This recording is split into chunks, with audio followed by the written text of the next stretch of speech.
What's up, guys? So, Resident Evil, Welcome to Raccoon City. What did I think of it? Was it close to the games? Did it live up to all the hype? Hold on, I'll get to all of that, in time. Let's just start from the beginning. So, Claire is a young girl who grew up in the Raccoon City orphanage with her brother Chris. They were sent to live there after their parents died in a car accident. The facility is ran by William Birkin, a scientist who works for the Umbrella Corporation, which seems to be in charge overall. Claire befriends a young disfigured girl named Lisa, who creeps around the orphanage at night. And then, it cuts to Claire waking up in a truck with a truck driver, driving into Raccoon City.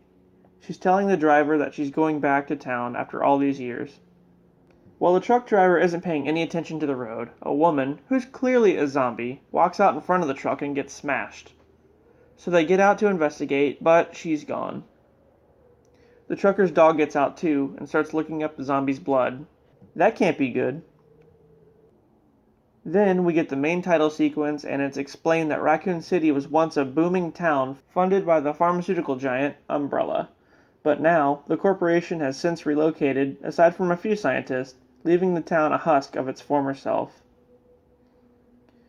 And then we meet Leon S. Kennedy, who was transferred to the RPD after accidentally shooting his partner in the butt. I guess his dad's a cop as well, and with a lot of pull, got him transferred to Raccoon City. So he's in a bar with the S.T.A.R.S Alpha team, which is a special unit within the police department, who are just out fucking around, and they're picking on Leon for being a rookie.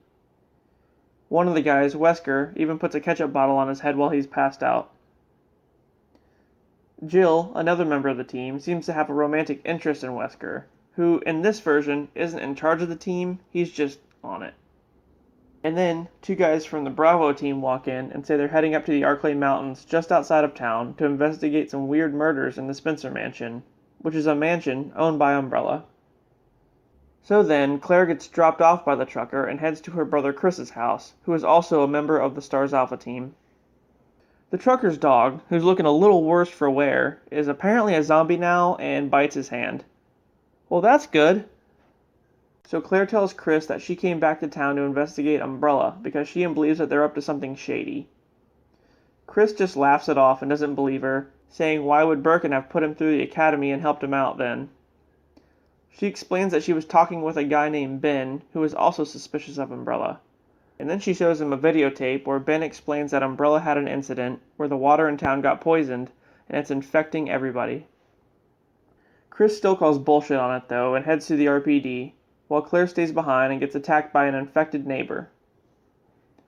Which is weird because they're not really zombies in this movie, they're more of like a weird in-between phase where they're like sick people and they're like balding and yeah, they're not really zombies. Then, out of nowhere, a siren goes off all throughout the town by Umbrella, stating that everybody needs to stay indoors. The S.T.A.R.S Alpha team gets briefed by Chief Irons that the Bravo team went missing, and they're all sent to the mansion to investigate. And there's a scene here where Leon walks in because he thinks he's part of the meeting, and then Chief Irons just belittles the shit out of him. Pretty much throughout the whole movie, everybody just hates on Leon and just talks shit to him. After the meeting, Wesker gets a weird message on his pager saying that the time is now. What the hell could that mean? Meanwhile, the now zombified trucker crashes in front of the RPD and seemingly walks right in, without Leon even noticing. He and Irons put the fire out on the zombie and then wonder what the fuck is going on. This causes Chief Irons to flee and leaves Leon in charge. But after attempting to leave town, realizing that Umbrella has blocked off the only way out, he returns to the station. The Alpha team arrive at the mansion and split up, with Brad the pilot staying with the helicopter. Jill goes with Wesker, and Chris goes with Richard. So in one of the rooms, Chris and Richard discover a zombie eating one of the Bravo members, Enrico. And then, Leon finds Ben, Claire's contact, locked up in a cell in the basement. He's trying to tell Leon what's been going on, but gets bitten by a zombie before he can finish. Pretty much he pulls Leon's gun off his belt and forces him to unlock the cell, and Leon's fumbling around with the keys and shit, and then before he can do it, the zombie bites Ben. So again, Leon's just like a fucking fool the whole time. Right after this, Claire shows up and helps Leon and Irons escape. Iron says he knows a way out of town and leads them to the orphanage. In one of the rooms in the mansion, Jill and Wesker discover a hidden passage in the wall, but before they can enter it, a now zombified Brad crashes the helicopter into the room. Back at the orphanage, as they're pacing down a hallway, Irons gets killed by a licker, one of Umbrella's experiments. And then Claire finds Lisa still lurking around. Lisa helps them out and shows them a secret passage that leads down to the nest, Umbrella's lab underneath Raccoon City. Back at the mansion, Chris and Richard get ambushed by a horde of zombies that come out of nowhere. Richard gets eaten while Chris somehow shoots his way through the mob. And then he stumbles upon the other Bravo member, Dooley, and shoots him. There's like a weird scene here where like Chris is just like fucking mowing through zombies, but it's like a strobe effect, so you can't really see what's going on. You just hear gunfire, and motherfucker just makes it out without a scratch.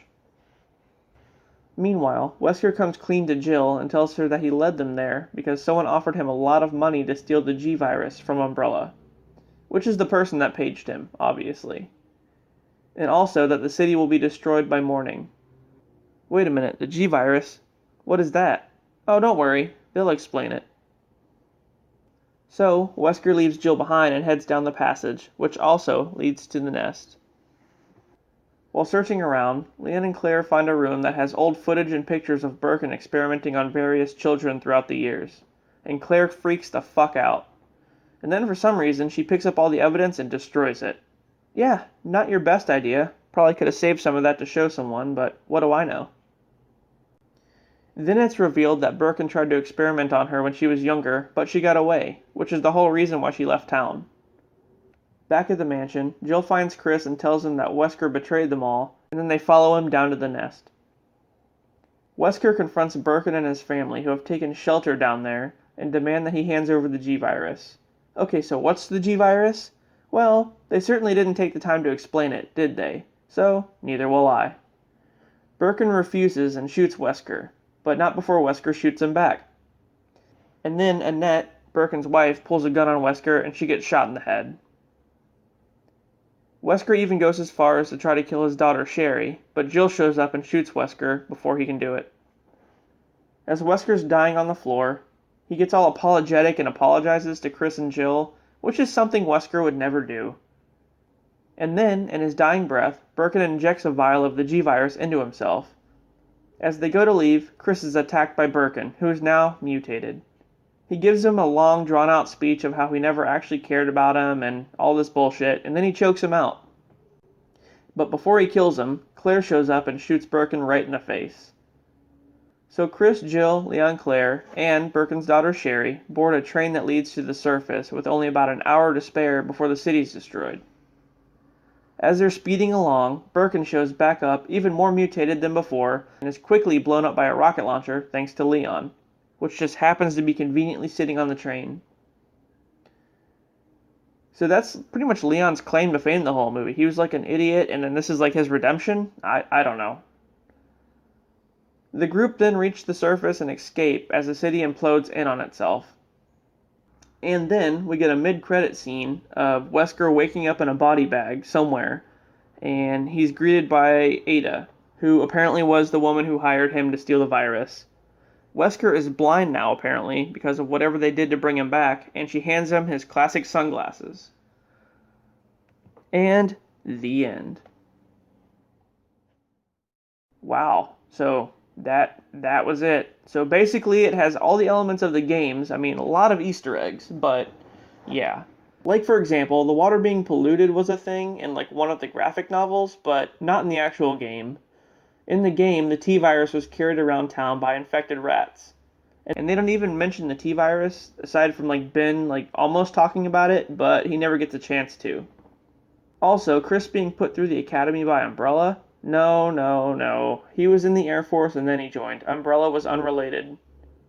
And what about Leon? He just seemed to be a side character and was stumbling around the whole movie. They really made him look like an idiot. And obviously, Claire was the main character. The whole plot was driven by her suspicions of Umbrella. I did think they focused like way too much on the orphanage though. I understand they had to change shit around and combine the first two games into one movie, but Claire never knew Lisa Trevor, and Lisa was in the mansion, not the orphanage. One thing they did get right was Birkin, though, for the most part. But his transformation was weird. He went from like this form to this one and didn't even show why. All of a sudden his face is just on this monster, like what the fuck? I mean, I get it, but if you didn't play the games, you'd have no idea what the fuck is going on.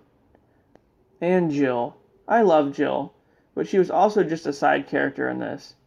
Like I said, it was a story about Claire growing up in the orphanage and being sketched out by what she assumed was going on. So then she ran away, and years later she returned to confirm her suspicions, and was right. That was the plot of the movie. Overall, I liked it because it was a Resident Evil movie at heart, and yes, despite its many, many flaws, it was better than anything Paul Anderson ever did. Of course, they assumed it would do well and planned a whole sequel around the events of Resident Evil 4. But, sorry guys, I don't think you'll get the chance. If you haven't seen it, go ahead and check it out if you're a true Resident Evil fan. You just might like it. Alright guys, see you on the next one.